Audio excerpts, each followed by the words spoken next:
African Americans built this nation. You built this nation. You know, you're just starting to get real credit for that. Okay, I don't know if you know that. You're just starting to get, you built the nation. We all built it, but you were such a massive part of it. Bigger than you were given credit for. Does that make sense? Right?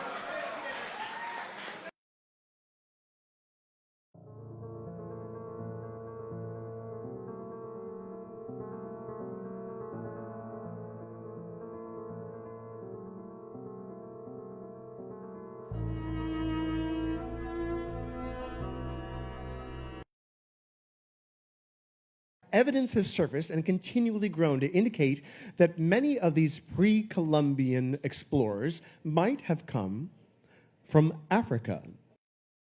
You think you know your history, correct? George Washington was the first president of the United States. They taught us that since we were little kids. It's wrong.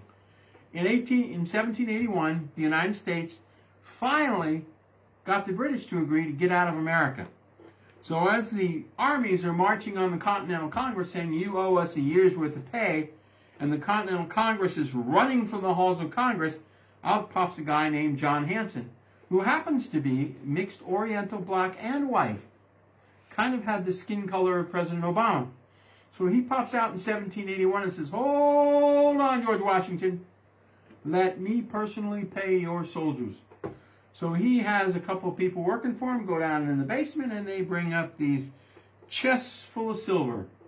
And he paid the Continental Army off, and they were all happy, and the Continental Congress stopped running, Thomas Jefferson and the rest of them, and they came back, and they made him the first president of the United States in 1781.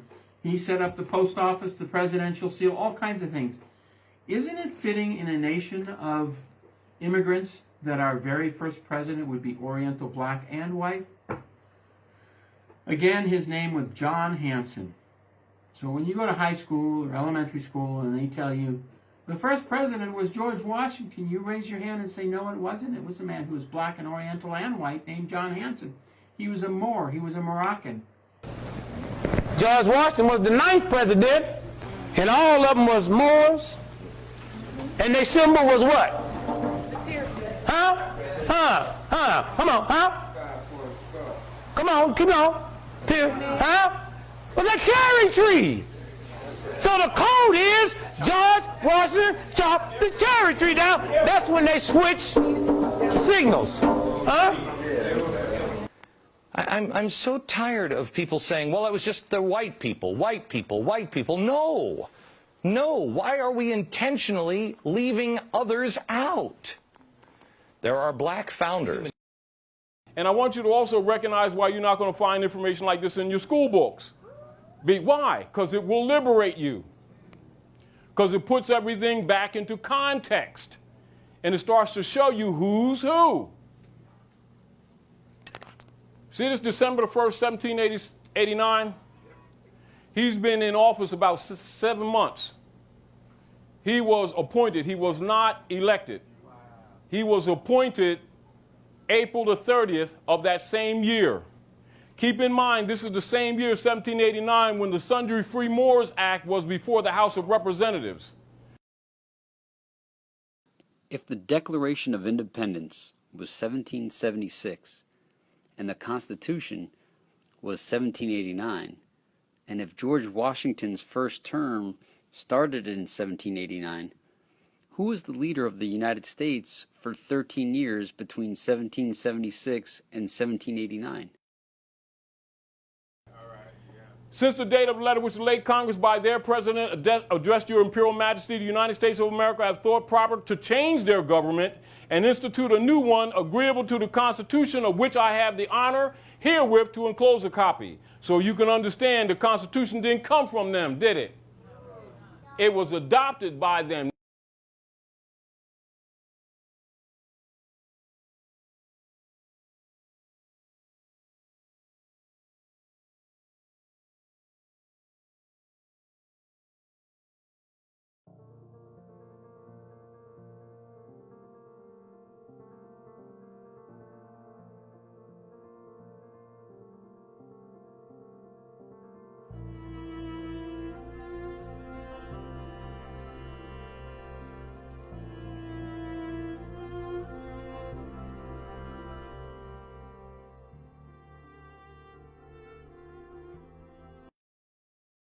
So in that spirit, tonight, I thought I'd start my show a little differently. Tonight, I'm going to do something that I'm not particularly good at, but that I like to do. Tonight, I'm going to try some impressions out. This is my impression. You ready? This is my impression of the founding fathers of America when the Constitution was being written. You ready? Here it goes. Hurry up and finish that Constitution, nigger. I'm trying to get some sleep.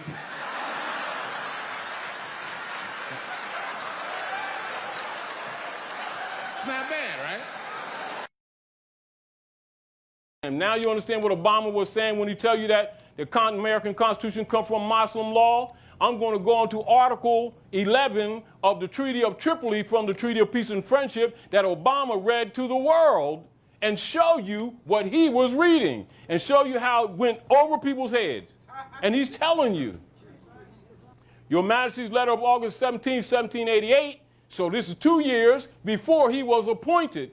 He's talking about correspondences that were going on. How come you ain't getting this in school? Because they don't want you to know that you're standing on Morocco. Bashar, and he also knows that North America, or North America is known as Al-Maghreb Al-Aqsa. Of course, I know that. North America was known as Al-Maghreb Al-Aqsa, and it reported to the Sultan of Morocco. And there was a relation. This is why I needed to ask you, what's the relation between the first, colonials and the governors of Morocco, because they communicated, because on paper it was part of Greater Morocco. That's known. That the land is Morocco, the occupational government is the United States. Distinguished from the land. It's a foreign religious corporation belonging to the Jesuits. You're under occupation. And you're referred to as the Great Masonic Secret. And Mason means mother and son. Aset and Horus. Or what they call Isis and Horus. Or like they say in the church, Jesus and Mary, mother and son, and the study of Masonry. Masonry, that's what Masonry is. It's more science.